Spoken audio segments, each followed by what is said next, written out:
wa ta'ala wa nafa'ana bihi. Al-Fatihah. Alhamdulillahirabbil alamin arrahmanir rahim maliki yaumiddin iyyaka na'budu wa iyyaka nasta'in ihdinas siratal ladzina an'amta 'alaihim ghairil maghdubi 'alaihim waladdallin. Melanjutkan dari bab yang kemarin, sekarang membahas tentang kaidah yang kedua.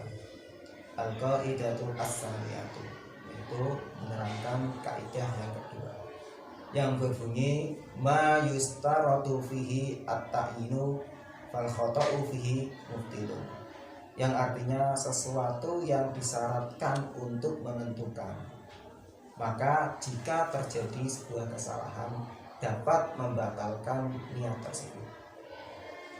Al-amsilatu, yaitu adalah contoh dari kasus atau pengaplikasian dari kaidah ini. Minha al-khata'u min sholati duhri ilal asri, yaitu terjadi kesalahan menentukan sholat duhur terhadap sholat asar, au aksihi, atau sebaliknya. Contohnya, falo sholat ad-duhra nawin atau nawiyan al-asra lam yasihha. Jika seorang sholat duhur namun dia berniat menggunakan sholat asar, maka sholatnya tidak sah karena niatnya tidak sah. Minha al-khata'u min kafarati dihar ila kafaratil qatli, terjadi kesalahan tentang niat kafaratul dihar dan kafaratul qatli. Kafaratul dihar, kafaratul qatli. Terus yang ketiga, minha al-khata'u min rawatib yudhri ila rawatibil asri, terjadi kesalahan niat sholat rawatib duhur dan sholat rawatib asar. Minha al-khata'u min sholatil idul fitri ila idul adha wa aksihi, terjadi kesalahan tentang menentukan idul fitri atau idul adha, atau sebaliknya, sholat idul fitri niatnya sholat idul adha, sholat idul adha niatnya sholat idul fitri, maka niat tersebut dianggap tidak sah alias batal niatnya.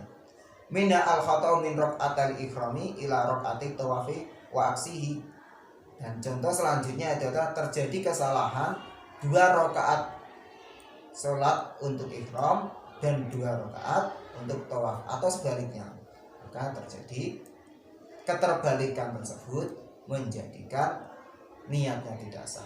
Minha al-khata'u min shaumi arafata ila shaumi asyura wa aksihi, yaitu terjadi kesalahan menentukan puasa Arafah terhadap puasa Asyura atau sebaliknya.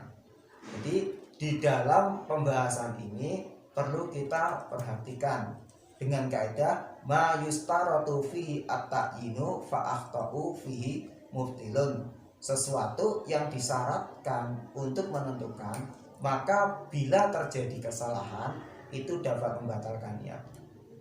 Di dalam niat perlu kita perhatikan, yang pertama adalah yang namanya qasdu fi'li, yang kedua adalah ta'yin, yang ketiga adalah qasdu fardiyah, atau kalau itu sunnah adalah menentukan menyebutkan sunnah.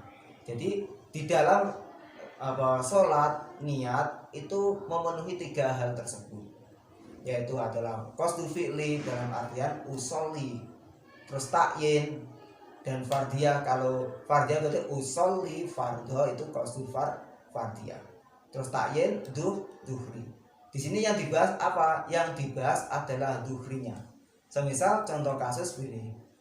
Sekarang sholat isya, harusnya niatnya usolli fardho isya'i. Namun seseorang niatnya menggunakan usolli fardho duhri, maka niat tersebut tidak mencukupi untuk melakukan sholat isya. Itulah yang dimaksud disyaratkan, namun dalam penyebutannya terjadi kesalahan dapat berkonsekuensi membatalkan niat. Kalau batal niatnya berarti sholatnya dianggap tidak sah. Nah, untuk qasdul fardiyati dan qasdul fi'li, kalau qasdul fi'li itu harus dalam ranah sholat apapun harus ada qasdul fi'li. Namun untuk qasdul fardhiyati itu nanti diklasifikasikan, dibedakan. Dan qasdul ta'yin ini dalam hal yang sifatnya untuk membedakan maka wajib. Namun kalau sifatnya itu tidak terjadi perbedaan dengan hal apapun, maka ta'yin di sini tidak bisa disyaratkan. Semisal di dalam sholat sunnah mutlak, berarti tidak perlu pakai usoli sunatan mutlak. Gak apa-apa, cukup usoli sunatan di situ sudah mencukupi. Karena apa?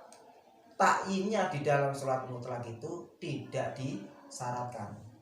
Maka jika terjadi kesalahan, asal tidak terlalu melenceng, maka tidak apa-apa. Namun bila kesalahan tersebut adalah melenceng sangat jauh, bahkan bisa dianggap tidak masuk di dalam kategori ibadah yang ingin dilakukan itu, maka itu juga membatalkan. Itu saja tentang kaidah yang kedua, ma yustaratu fihi ta'yin fa akhtau fihi mubtilun, sesuatu yang disyaratkan untuk disebutkan tetapi penyebutannya salah, maka dapat berkonsekuensi membatalkan. Mungkin itu saja untuk kaidah yang kedua. Semoga bermanfaat. Assalamualaikum warahmatullahi wabarakatuh.